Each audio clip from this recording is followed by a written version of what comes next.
네, 이번에는 전문가 눈에 띈 특징주 한번 살펴볼게요. 먼저 마이스트로 전문가께서 잉크테크 가지고 오셨습니다. 오늘 이 종목 장이 끝날 때 무렵까지 굉장히 강한 모습을 보여줬네요. 16.53% 급등하면서 4,900원의 종가를 형성을 했는데요.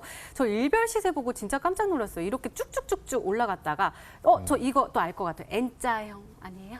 N자가 뭐 여러 번 계속 나오고 있으니까 맞아요. 한 두 번 정도 패턴이 반복이 되고 있는 그런 상황이죠. 그러게 이렇게 네네네. 되고 있으니까 이 종목 왜 이렇게 강해요? 그러니까 잉크 관련된 거 아니에요? 예, 일단은 뭐 잉크라는 데서 우리가 알 수 있는 건 좀 이렇게 뿌린다라는 그런 점에 좀 주목을 한다면 최근에 뭐 이제 그래핀이라든가 네네네. 이런 것들하고도 좀 연관성이 있었던 그런 모습입니다. 지금 뭐 앵커님 말씀하신 것처럼 상승 N자 패턴이다. 즉 N자라는 것은 움직임이 어느 순간부터 시작이 됐다는 얘기인데 그것을 촉발한 것이 바로 이 그래핀과 관련된 모멘텀이 이제 잉크테크로 움직이기 시작했다라고 보셔도 크게 무리는 아닐 것 같아요. 일단 뭐 지금 움직이는 흐름은 자 이거 차트를 좀 보시게 되면은 뭐 최근에 뭐 급등락을 반복하는 솔직히 아직까지는 좀 흐름이 이런 말 하면 좀 약간 그렇지만 약간 지저분합니다. 어떤 약간 이쁘게 좀 다지면서 올라가는 게 아니라 급등했다가 떨어졌다가 또 올라갔다 이렇게 반복하기 때문에 사실 가지고 있는 분들 입장에서는 좀 매일매일이 좀 천국과 지옥을 오가는 것 같은 그런 느낌이 들 수 있는데 이거를 좀 차트를 길게 당겨놓고 보면 아까 지난번에부터 제가 계속 특히 7월 달 들어오고 계속 말씀드립니다. 증시가 떨어지면서 시장이 연 저점 수준까지 다시 밀리면서 당연히 떨어져도 시원찮을 종목들도 떨어졌지만 떨어질 필요가 없는 종목들마저도 사실 떨어진 그 급락해서 연 저점까지 밀려나는 것이 굉장히 많다. 그런 것들 주워 먹어야 된다라고 말씀을 드렸는데 이 종목 마찬가지입니다. 이 종목 과거에 사실 뭐 옛날에도 2013년도 뭐 이때 당시에도 뭐 그래핀이라든가 이런 모멘텀 이거 지금 처음 나온 얘기 아닙니다. 뉴스 뒤져보면 2010년 초반에도 그래핀 얘기 있었어요. 그게 다시 이제 지금 부각이 됐는데 예전에 막 4만 원에 인접 갔던 주가가 지금 4천 원도 안 됐던 상황입니다. 10분의 1 수준으로 주가가 많이 밀린 상태에서 하지만 이전에 갖고 있던 그런 재료를 아직은 가지고 있는 그런 모습과 함께 또 이제 얘기 나온 것은 그 EMI 차폐 필름의 어떤 국산화 이런 얘기가 또 나왔어요.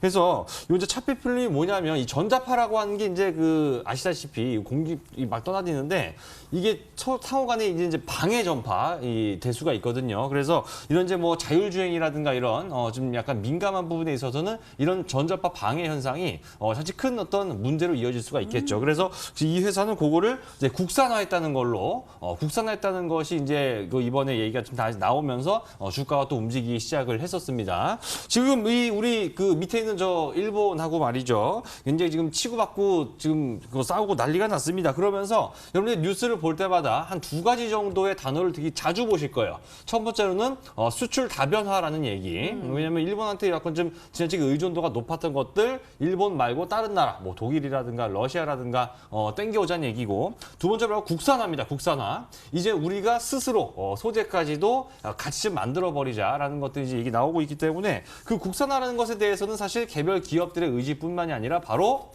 자, 제가 증시의 가장 큰 손이 뭐라고 했죠? 정부입니다. 정부가 결국은 예산을 퍼부어서 예산을 들여서 기업들의 어떤 자체적인 개발 활동을 지원해 나설 거기 때문에 국산화라고 하는 부분들이 계속해서 언급이 될 거예요. 그래서 지금 이 종목 길게 봤을 때는 뭐 고점 대비 한 10분의 1 정도 수준, 저점 대비해서 한 40% 이상 그래도 올라와 있는 상태이기 때문에 이런 국산화라는 모멘텀을 가진 종목들이 지금 시장에서는 단기 급등, 수급을 막 끌어당길 수가 있어요. 일본 그 수혜주라고 하면 뭐 막 몰려드니까 그래서 이런 것들을 좀 잘 찾아보는 전략이 필요하겠고 역시 오늘도 제가 나온 이유는 바로 그런 것 중에 하나를 알려드리기 위해서니까 잠시 뒤에 계속해서 말씀 이어가도록 하겠습니다. 네, 오늘도 기대 많이 해볼게요. 자, 이번에는 주식 와이프 전문가님의 특징주 한번 살펴보도록 하겠습니다. 삼화전기 가지고 오셨는데요.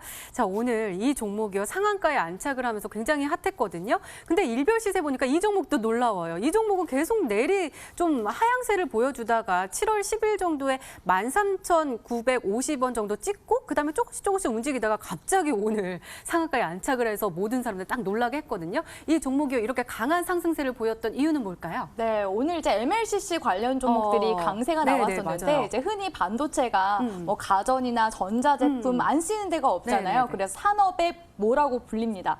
반도체가 산업의 뭐라고 불리는데 뭐라고 불리는지 아세요? 꽃? 우리 마에스트로 전문가님은 저는 알고 있는데요. 말해봐요. 쌀 아닙니까? 그거? 네, 진짜? 맞습니다. 조금해서. 네, 그 산업의 쌀이라고 불리는데 반도체처럼 MLCC 역시도 산업 전반적으로 안 쓰이는 데가 없다고 네. 해서 역시나 산업의 쌀이라고 불린다고 해요. 이 MLCC가 적층 세라믹 콘덴서, 적층 세라믹 축전기라고도 이름이 불리곤 하는데 일본에서 점유율을 무려 한 60% 정도 넘게 가지고 있다고 합니다. 얼마 전에 이제 일본에 이재용 삼성전자 부회장이 출장을 다녀왔었는데 그때 이제 위기감을 느끼고 지금 추가적으로 일본이 규제를 하겠다. 지금 그 수입 제한을 수출 제한을 하는 그런 품목들이 확대가 되겠다라는 이슈가 나오면서 이런 이제 MLCC 관련 종목들도 추가 그런 품목에 해당이 되게 됐습니다. 그래서 오늘 사마전기뿐만 아니라 뭐 사마 콘덴서, 사마 뭐 전자 이런 관련 종목들도 다 같이 대거 급등세가 나온 거다라고 보시면 되겠는데요. 최근에 아무튼 일본 규제가 계속 이제 이슈가 되다 보니까 반도체부터 시작해서 애국 관련주 그리고 추가 품목에 해당하는 공작기계라든지 뭐 탄소섬유 이제는 MLCC까지 넘어가는 그런 양상을 보여주고 있습니다. 그래서 사마전기 주가 흐름 한번 체크를 해드리도록 할 텐데요. 아까 우리 앵커님이 말씀하신 것처럼 주가가 과대 낙폭 구간으로 쭉 내려왔습니다. 내려오다가 오늘 구간에서부터 이런 이제 MLCC 관련 이슈를 통해서 상승세가 나오는 이제 흐름이 나왔는데 작년에 이제 6, 7월 달에 올라갔었던 이슈는 전기차 관련 이슈로 올라갔던 거라고 이해를 하시면 될 것 같은데 최근에 이런 종목들, 그러니까 후성이나 캠트로스 과거 2차 전지 관련 종목으로 엮였었던 종목들이 반도체 이슈가 엮이면서 올라가는 그런 흐름이 보여집니다. 그래서 손바뀜이 역시나 사마전기에서도 일어났다라고 보시면 될 것 같고요. 지금 현재 60일선 구간을 돌파를 했습니다. 제가 60일선 구간이 세력선, 수급선이기 때문에 이런 구간을 돌파를 하면은 급등이 나온다라고서 종종 말씀드리곤 하는데 오늘 이제 기술적 구간으로서도 60일선 세력선을 강하게 돌파하는 흐름이 나왔기 때문에 당분간은 이런 관련 종목들을 예의주시할 만하다라고 말씀을 드리고 싶습니다. 사마전기 역시도 매물대가 아직까지는 22,000원 구간까지 열려 있기 때문에 우리 시청자분들의 MLCC 관련 종목에도 한번 눈여겨보시는 게 좋을 것 같고요. 또 주식 와이프가 이런 트렌드 매매 항상 준비를 해오기 때문에 관심 있게 지켜보셨으면 좋겠습니다. 네, 알겠습니다. 이렇게 오늘 시장 분석과 함께요. 전문가 눈에 띈 특징주까지 짚어봤습니다.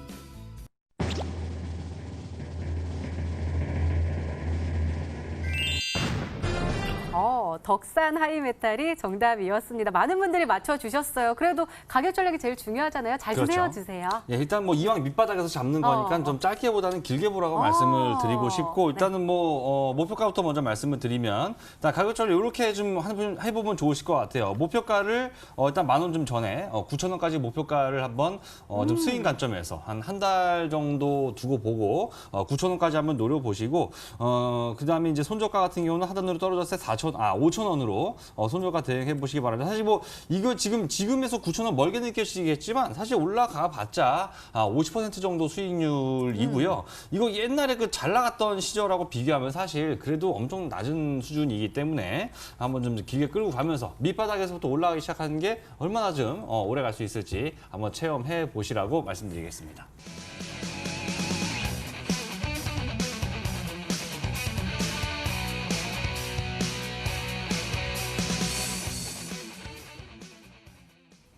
어제 히든 종목도요. 실적이 좋고 또 매출이 좀 증대되고 있다라는 종목 가지고 오셨었는데 아무래도 조금 힘이 안 좋은 우리 시장이니까 실적이 좀 탄탄한 기업들이 잘 갈 수 있다라고 보시나 봐요. 네, 맞습니다. 주식 와이프가 또 장세 무관하게 실수 차이 매매법을 맞아요. 하는 또 전문가이지 않습니까? 그래서 실적을 제가 항상 힌트에다 넣어오는 편인데요. 이 종목 역시도 실적이 굉장히 또 좋게 나온 종목입니다. 2016년도 대비해서 무려 이제 3배 이상이나 매출액이 증가한 그런 성장세가 좋은 그런 기업이라고 보시면 되겠는데 최근에 제가 올라가고 있는 종목들의 공통점을 찾아내신다면은 승산이 있다고 말씀을 드렸습니다. 그래서 실적 좋은 종목들도 충분히 갈 수 있다라고 말씀을 드린 부분들 제가 마이크로 프렌즈라든지 코프라 이런 종목을 통해서 충분히 보여드렸다고 생각을 하고요.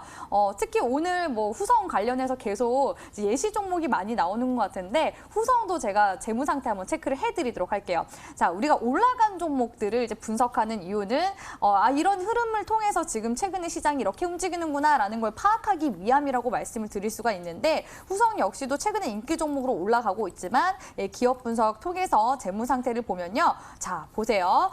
매출액이 2016년도에 비해서 훨씬 지금 2019년도에 증대된 모습들을 보실 수가 있습니다. 그러니까 결론적으로 실적은 거짓말을 하지 않는다라는 부분들 우리가 체크를 해볼 수가 있었던 거고요. 후성뿐만 아니라 최근에 이렇게 이슈가 들어오고 있는 후성뿐만 아니라 휴대시온이라는 종목도 한번 봐드리도록 할 텐데요. 휴대시온도 최근에 인기 종목으로 급부상하고 있는 종목이죠. 역시나 기업 분석 통해서 보도록 할 텐데 휴대시온이 역시나 매출액이 2016년도 비해서 2019년도에 비약적으로 증가하고 있는 모습을 보실 수가 있습니다. 그래서 이런 흐름들이 이미 매출액에서 좀 그런 이제 어떻게 보면 증명을 하고 있는 거고 이런 부분들이 결국에는 주가로 이렇게 반영이 된다라는 부분입니다. 그래서 우리 시청자분들이 3년, 4년 정도의 이제 재물을 보시면서 3배 이상 이제 매출액을 냈다는 거는 앞으로 주가가 한번 터지게 된다면 이렇게 후성이나 뭐 휴대시온처럼 올라간다는 거거든요. 그런 종목을 한번 관심 있게 보시길 바라겠습니다. 네, 그럼 바로 두 번째 힌트 열어볼게요. 주식 와이프 전문가님의 두 번째 힌트입니다.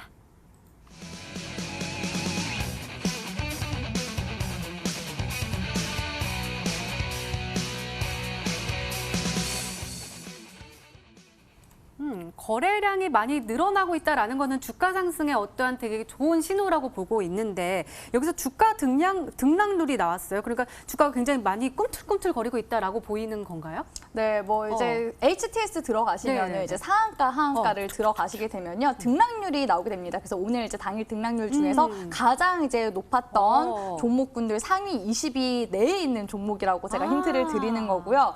대량 거래량이 이제 나와주기 시작하면은 이제부터 다 올라갈 거야라는 그런 신호탄으로 보시면 되거든요. 그래서 최근에 올라갔었던 종목들 한번 체크를 해드리자면은 동진세미캠 이런 종목들 한번 체크해 볼게요. 동진세미캠도 최근에 일본 규제 관련 이슈 들어오면서 대량 거래량이 줬었던 종목인데요. 자, 7월 초부터 대량 거래량이 붙어주니까 계속 주가가 어떻게 됩니까? 상승하는 모습들 보여주고 있습니다. 그래서 대량 거래량이 붙어주기 시작하는 시점부터 관심을 가져야 된다라는 말씀을 드리고 싶은 건데요. 러셀이라는 종목 다시 한 번 더 제가 체크를 해드리자면 러셀 역시도 7월 초부터 대량 거래량 붙어주기 시작하더니 지속해서 우상향 추세로 올려주는 모습들이 오늘 나오고 있습니다. 그래서 우리 시청자분들이 너무 어렵다 하신다면은 HTS 접속하셔서 상한가, 하한가 이렇게 들어가시게 되면요. UCI, EAD 등등등 나오는데 등락률이 이렇게 상위 20위권 이내의 종목 중에서 그 히든 종목을 맞춰보시면 될 것 같습니다. 네, 마이스로 전문가님 열심히 지금 찾고 계신 것 같아요. 예, 말 좀 더 하시면 안 돼요. 지금 제가 7위까지는 봤는데 7위까지는 봤거든요. 7위까지 보셨는데. 지금 근데 7위까지 보다 보니까 그냥 있긴 있어요. 네, 지금 그 얘기한 게 지금 매출 3배 이상 늘어나고 지금 주가랑 거래량 터졌다고 한 거 그 안에 있어요. 지금 이거 하나밖에 얘기를 못 해드리겠네. 지금 EID라는 종목인데 이게 사실 아직 동전주거든요. 그래갖고 이게 동전주라서 사실 이거 뭐 약간 그런 생각을 사실 저도 좀 하는데 이게 오늘 상승률 이게 5위고 그죠? 그리고 이제 보시면 차트상으로 이 거래량도 많이 늘어났어요. 실제로 그 조건에 부합이 됩니다. 여기 이제 오늘 거래가 얼마야 이게 2억, 하긴 동전주니까, 2억 2,600만 주가 나왔네요. 그래서 거래대금도 1,500억 원 이상 나와줬고, 이게 약간 그런 문제가 있는 종목이라고 판단을 하는데, 지금 매출액 3배 늘어났다는 얘기를 하셨어요. 근데 지금 보니까 이 회사가 2016년도 매출액이 지금 360억이다가 작년 매출액이 1,200억. 그러니까 이거 3배 이상 늘어난 거 맞거든요. 그래서 이거 두 개 조건에 맞긴 한데, 세 번째 거, 에서 틀리려나요? 네, 일단은 왜 갑자기 그 예. 자신감이 하락하셨어요? 보다가 시간이 없어서 다 못 봤으니까. 아, 네, 그래서 그러니까요. 본 것 중에서 일단 EID가 이 두 종목은 충족이 된다. 네. 이거는 좀 일단 말씀을 좀 네, 드릴 수 있습니다. 알겠습니다. EID가 과연 정답일까요? 마지막 힌트까지 들어보면 종목명을 정확하게 알 수 있을까요? 세 번째 힌트 들어보도록 하겠습니다. 주식 와이프 전문가님의 세 번째 힌트입니다.